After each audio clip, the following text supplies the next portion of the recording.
Vy ste urobili úžernickú nebankovku, vy ste to stvorili. 10 000 dôchodcov padlo do dlhovej pasce. Finančných otrokov ste s nich urobili, s dôchodkovým sťahovali, lakali ste ich na kačaté stehna, že sa nehambíte. To ideme ste vy, teraz celý čas ste to kryli. Počkajte. Hovoríte, že ste ten najslušnejší. Ja Dáte si oblek, tvaríte sa ako, že ste vy ten etalón tej slušnosti. Ja nie. No však ste priznali. Vy máte etalón slušnosti Gašpara.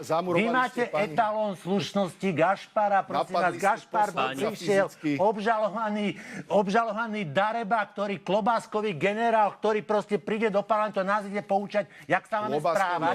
Ten človek, ktorý... Ja som ho vyslovene požiadal, nech mi netýka. A ten človek povedal, ja ti týkať budem. Ako si to dovolí etalón slušnosti? Etalón slušnosti, ktorý uráža moju matku, že ja jej vykám. To si to dovolujete. Kto to hovorí? Ja som sa nikdy nepasoval za etalón slušnosti. Ja som otvorený človek, otvorený, úprimný človek. Áno, vy máte etalóny slušnosti.